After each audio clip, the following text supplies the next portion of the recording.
Welcome back to the channel. Glad you joined me. Oh, almost there. So another quick recap. I've just left Melhus, which is just under Trondheim, and I'm now heading in the general direction of Trollstigen. It's closed. You know, as a road to ride, it's closed. I know it's closed. It's been closed for over a year now. And, you know, it's just the way it is. So what I am hoping to show you is kind of what the landscape is around there. So in the event that you plan to do Trollstigen and you get there and it's not open, at least it won't be for nothing, because it is a very, very beautiful area. I mean, all of Norway is gorgeous, absolutely gorgeous, indescribable actually. You just have to kind of see it really. But it makes no difference where you go. Until now, it has made absolutely no difference where I've been, really, because it is all absolutely beautiful. And the weather is not playing ball today. It was threatened, and yeah, you know, it's very grey. Still dry at the moment. I'm not sure how long that's going to last. However, I need to get as far as I can, and I'm not sure how far I'm going to get, but I am heading in that general direction. So I will give you a quick recap on the route that I've been taking in a little bit, but I just wanted to kind of just let you see what the view from the road really is, you know. You can shoot drones in the air and all that, but that's not the view that you get from the road. So what I am really trying to do is to let you see exactly what you see from the road. So a road trip, whether that's on a bicycle or whether it's on a motorcycle or whether that's on you know, in a van or in a car, makes no difference, because this is what you see from the road. And unfortunately it's a bit of a wet road at the moment. It's not bad, you know, it's okay, but it is wet. So I'm hoping at some point I'm going to outride this, because it is such a shame, you know, just to have this grey blanket. You do miss a lot of the landscape, and I say even in the wet it's still gorgeous, but it's not the same as seeing it all in the sun. There really is a huge difference.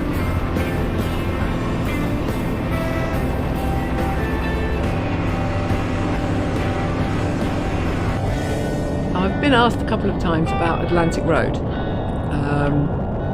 and to be honest, in this tour I didn't bother to do it. I didn't see it as a necessity to do it, and especially to ride an awful long way to get there, because the Atlantic Road itself is actually only about 6 kilometres long, and yeah, it's extreme and all of that, but it wasn't a necessity to do it as part of my route.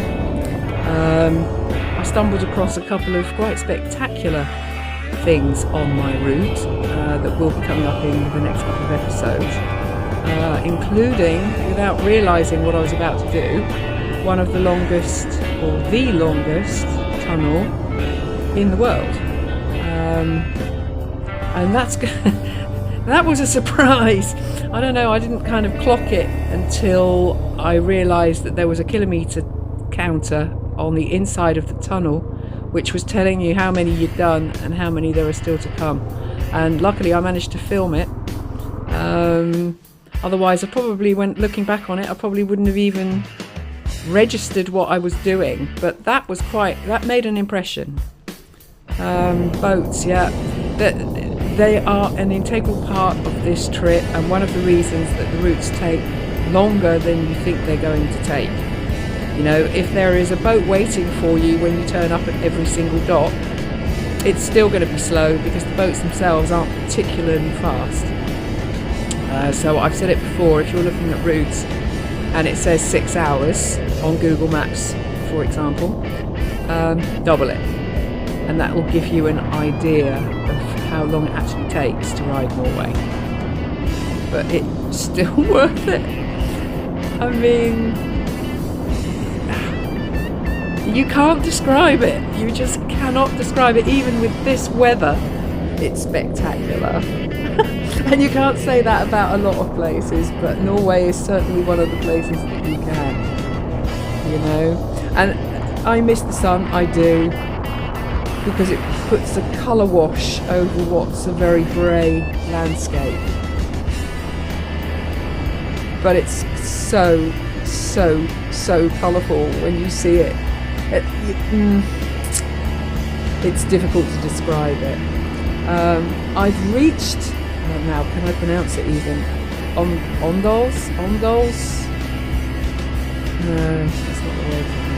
Somebody will probably be able to let me know how you're supposed to pronounce it. This here is like a gondol. Yeah, it's a cable car or seating thing. It takes you up to that top point. To be honest, today I wasn't particularly interested in that. I'm pretty wet, and the only thing I can really think of now is to find an accommodation, so I need to stop off somewhere. I've reached my goal. There you go, that's a better, you can see that's a better view of the cable car or van, where it is. It takes you up to a very, I bet that's a great view from up there. Even today it would be a great view. So definitely probably worth a try anyway.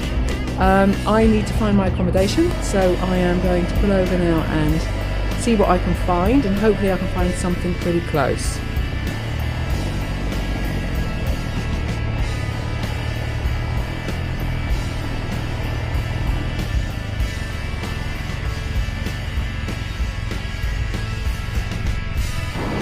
So I've managed to find an accommodation, and it's literally about 2 kilometres up the road from where I was sat. So, and I've just been past an industrial terrain, and there they have everything, supermarkets, clothes, you know, it's like a shopping mall there, so that's handy as well, because I will be needing to get food, something to drink, etc., because there's not a restaurant here. However, I thought I'd have a little quick ride around here. Can't find reception again.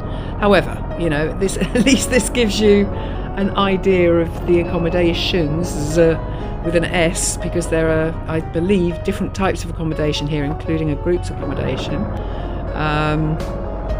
I say there are more buildings here, and obviously I don't know what they're all being used for. They could all be accommodation. This is the main block, and there, with that open door there on the left, is the reception. So I have found it. Only it doesn't happen often. I have a bit of a key problem at this accommodation, which you will see. I wanted to show you this as well. This is not a chalet. This actually looks like a tiny house. I mean, it may be on a renting list or something that you can hire that. That looks like a lot of fun. Because as much as I've stayed in all these little chalets and things, I've not ever stayed in a container tiny house. So, yeah, this was something that they found in when they were digging up the foundations. It's actually a tunnel and a room under there. I didn't go down there because they've got it all wired off. However, this is where the fun starts. And I'll tell you what, I'm soaked. All I want to do is really get in a hot shower or warm up anyway, coffee, etc.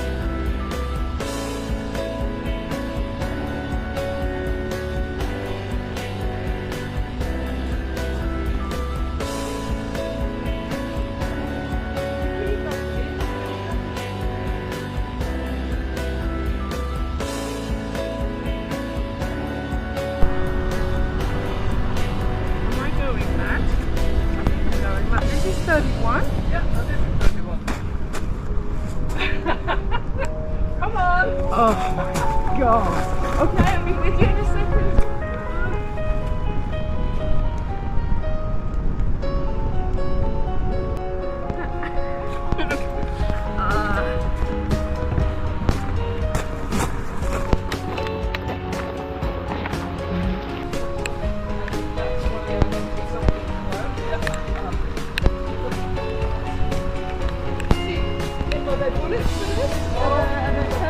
Just tell me. We found this when we built the cabin. We found this because this is from the war. Oh wow! Just aim it at me and just finish me off today. It's good. Cash. Oh wow.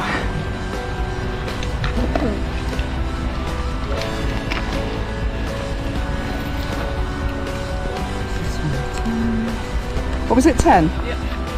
Voila, thank you so much.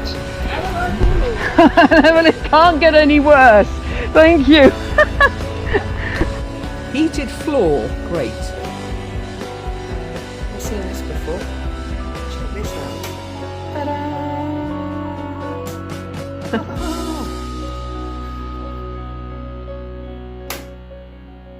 Do you know what went through my head was that if you didn't know that that was there and just assumed it was mirror glass or whatever, and you know, all right, I travel alone, but can you imagine that somebody else came into the room and then hit the button by mistake instead of the light, or the other way around? It just makes me wonder what you see from the outside. Right, the reason I chose this accommodation was its location. Not just because it was close to where I happened to stop yesterday, but because we are simply only 16 kilometres away. My house is up there on the right, on that hill there. We're only 16 kilometres away from Trollstigen. That's why. Or anyway, the base camp, shall we say, of Trollstigen, which I wasn't 100% sure of when heading in this direction. So, and there's another road to the left there. Yeah, I'm sort of clocking the routes because, you know, if I'm disappointed, I can always take another road. You never know where you're going to end up, and that's where the adventures start, with this on the road. I'm not sure if this was a car or a quad. Look at this, look at this. I mean, they had a load of fun, obviously. Happens more often here. I think I heard them producing them last night. Walls are pretty thin. However, look at this landscape. So we are very close to Trollstigen, and it just gives you an idea of what's here in the area.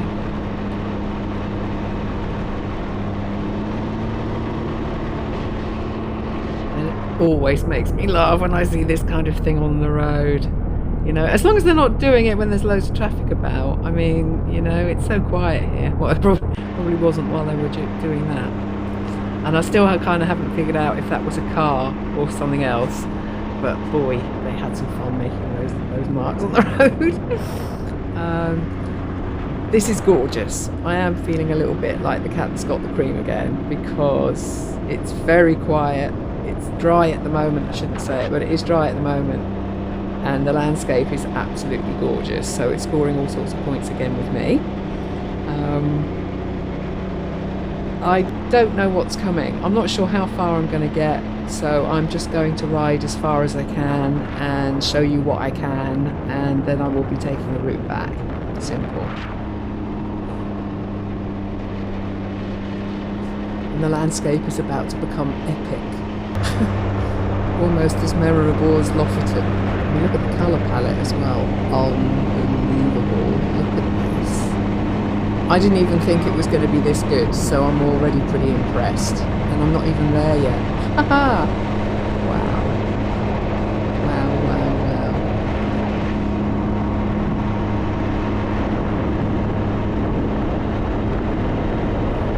wow. I'm just very interested to see now how far I can get. I'm going to follow this road. This is the road to the Trollstigen, although, you know, obviously I know it's closed. I am still going to continue as far as I possibly can. The landscape around here is unbelievable. So even if you can't ride the mountain road, which is kind of what everybody wants to do, this is a beautiful ride. You know, it's a lovely route. There's a river to my right hand side, which you get little glimpses of now and again. And this is, of course, the souvenir circus. You know, even though everything's closed, or the road itself is closed, of course the souvenir shop and the cafeteria are open. This is the kind of thing. This shows you just what a mecca for motorcycles it really is here. I like that example, actually. Obviously a female troll. Not sure if you can tell the difference all the time. However, I consider myself not worthy of buying souvenirs here because I haven't ridden the roads. Yeah, sure, I'm here. And I did consider getting a coffee just because I could. And I thought, no, why? I don't want to contribute to the souvenir circus. Not in that way. If I'd ridden it, I would consider perhaps a sticker, something small to take back, maybe a patch. But I haven't. I just wanted to really show you the area around here. Like I said before, if you don't get to ride it, if you don't get to ride the actual hairpin bends, the reason that everybody comes to the Trollstigen, you still get to see a little bit of what's here in the area, and it's all still beautiful, it's all gorgeous. It's just a bit of a shame if you can't actually ride the road, and it doesn't look like I'm going to get that chance. But I am going to see if I can get as close as possible and just see actually how it's blocked off. If I can go up a couple of bends, I will do. It is a beautiful ride. So, it's difficult really to be disappointed anywhere that you ride in Norway. I haven't really found any ugly roads yet. There aren't great stretches of road where there's nothing to see. There is something to see the entire route. And like I say, even with these kind of little roads, like I say, there is a river that is running along the right hand side of the road, which you get little glimpses of now and again. And there does seem to be more waterfalls and that kind of thing. It's more active water here. That's probably because of the landscape. See, that's what I mean. There is a river, you get little glimpses of it. And you can stop at every single place. I try not to. But, when you get something like that, and there's nothing behind me, so I'm thinking, I'm going to be antisocial and stop in the middle of the road, something I actually hate people doing, but there's still nothing behind me, and there's nothing coming down the hill. So I thought, why not? Just beautiful. Absolutely beautiful. This is the bit I do like, there's no touristy, it's not the tourist thing, they're just beautiful views, so now and again I do stop. However, that is an awesome hairpin, and they put something like that right in a hairpin, you want to stop, and they just don't give you the, I don't know, it's either one or the other, isn't it? You're either going to ride the hairpins like a complete hooligan. I don't know who does that then. And there are some awesome roads here. Oh, it's going to be such a disappointment if I can't get higher. I'm just curious to see how high and how close to Trollstigen I can get. And it's giving you little tasters, you can see the landscape's gorgeous. Oh, and just with another 500 meters to go, it's gonna stop, I know it is. So, I may have reached another end of the road. I'm just kind of curious. Oh, here we go. Yeah. Oh, right, and directly in front of me would have been the road, obviously. Oh, and look, it's a beautiful, there's water coming down the mountain and everything. However, I am not going to stop here. There is nothing to see. That's it. They're not allowing you to go any higher than that, which is a real shame. It really is, because I have absolutely no clue what kind of ride that would have been. It must have been quite steep in places, because this is quite an extreme landscape here. So nothing to do really but to head back. So I'm going to head back to the accommodation now. It's only, like I say, it's only 16 kilometres. It's not that far. It's just that, once you can't really do what you came to do, it kind of tarnishes the whole experience, even though I knew it wasn't open. But you can still, it's still a beautiful landscape, and the ride is still gorgeous. Only I should have been on the other side, and then anyway that this side, I can't even pronounce it, Åndalsnes, that side is the low point, basically. So you need to be at the highest point for the best lookout, and I'm assuming that there is a really good lookout plateau up there, a platform for you to be able to see the road. However, I am just going to have to wait until the next time and hope that it's not that far away, because Norway is absolutely gorgeous and I need to see more of it, a lot more of it. See, there you go, you can see a little bit of an idea about what kind of road it is, and the fact that it's on the 63, only you need to be on the other side of the 63. This was a great location for an accommodation anyway, and it gave me the chance to do a bit of shopping and, you know, get a few bits that I need, because my journey now continues to Goranger, and that area also extreme. So hopefully in the next episode I will be able to show you another beautiful area, and hope that the weather is a little better. So thanks again for watching. It gives you an idea, a much better idea of the landscape here, even if you can't ride the Trollstigen. And let's all have fingers crossed that it will be open at the end of this year, maybe in the summer of 25. So if you haven't done it yet, please subscribe. It just lets me know that I'm doing something right. So if you like my content, go ahead, hit the notification bell, and when I do randomly post, it'll let you know that I've posted. So thanks again for watching, and I hope you join me for the rest of the series. Thanks for watching. I'll see you soon.